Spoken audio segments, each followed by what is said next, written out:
Governor Whitmer addresses the state. Her message to lawmakers. Let's get to work. Michiganders are hard-working people. They expect results. They deserve leaders who will work hard and get things done. They won't accept excuses, and neither will I. I am not here to play games. Once again tonight, the governor calling for action. We have team coverage in Lansing for you tonight. Leon Hendricks getting lawmaker reaction to the speech, but we'll begin with political reporter Rick Albin. Rick.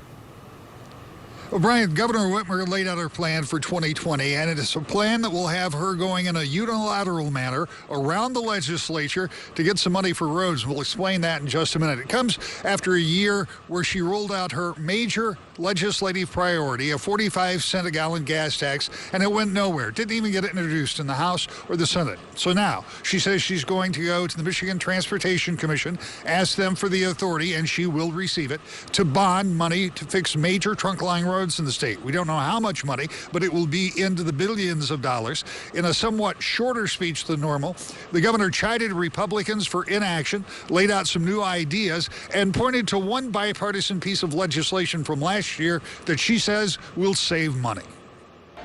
For those of you who want to keep playing games, I'm going to press on without you. I'm going to use the power of my office to do what I said I was going to do. Because for me, for Michigan, impatience is a virtue. No more waiting around to fix our roads or improve our schools or strengthen our families. The people of Michigan are counting on us, and it is time to act. So from now on, when you see orange barrels on a state road, slow down and know that it's this administration fixing the damn roads. But let me be clear. These new projects will only address the worst of our most highly traveled state roads. We still need the legislature to come up with a real long-term solution to fix the roads. So the next time you're driving down your local street and hit a pothole or see a bridge closed, call up the leadership in this building and encourage them to act. After 6 straight years of the highest auto insurance rates in the nation, we passed historic legislation, bipartisan legislation that puts money back in people's pockets and brings down the cost of car insurance.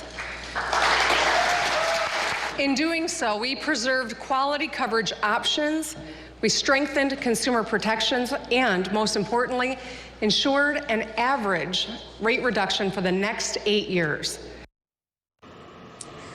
The governor says she also wants more money for health care for low-income women with newborns. She wants to put more emphasis on reading in the 3rd grade, and she wants to do more to educate adults to help close the skills gap. But the real takeaway from this is going to be that the governor is going to go to that commission tomorrow. We'll find out how much money she will try to bond and over what period of time, and that will be something that will go directly around the legislature. She said it was a campaign promise she made, and that the only way to get it done was to do that, and we'll see exactly how that plays out tomorrow.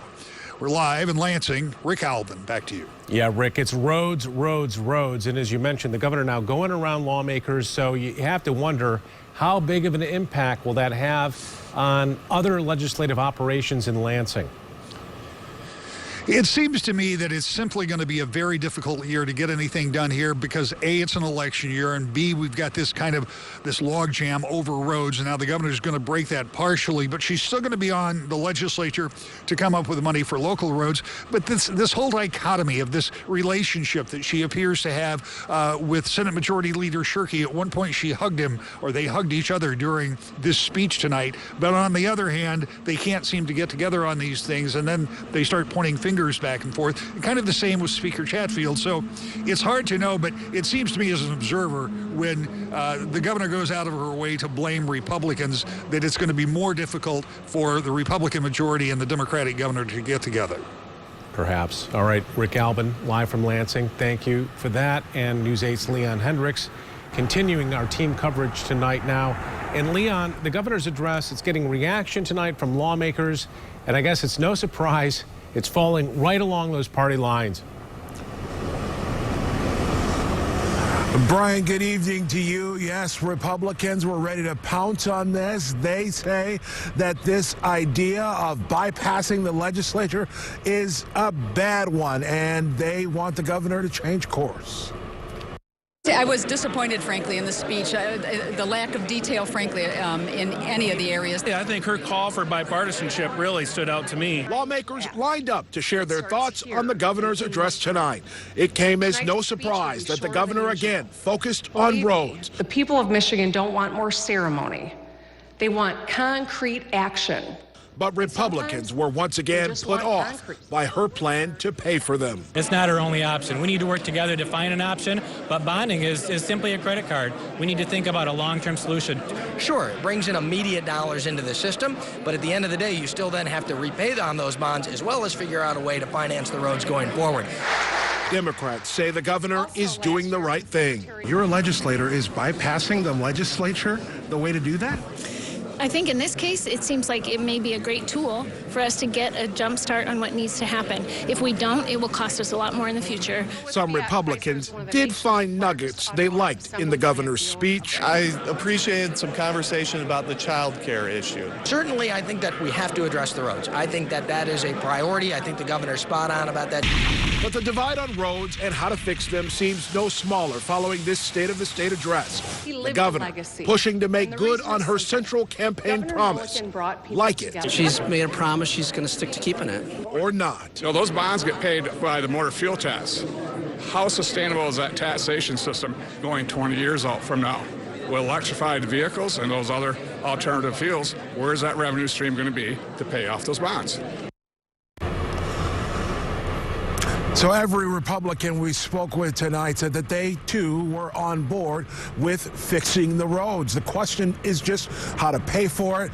They want to see that here in Lansing, they want to see spending be cut rather than looking for new sources of revenue.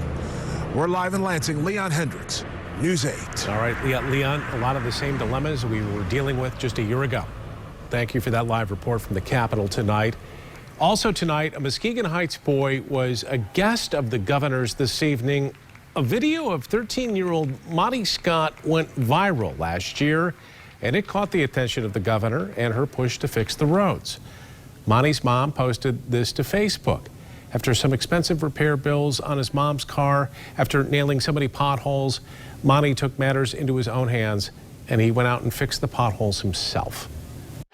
Monty's generation is a generation of doers, and they want to do good. They inspire me, and we, the adults in charge, should do everything we can to build a better future for them. When I met Monty, he told me his dream is to go to college and to run for mayor. I wouldn't be surprised if Monty is giving this speech one day. If you missed any of the governor's address tonight, you can catch the full speech right now. We've got that loaded up on the homepage at woodtv.com.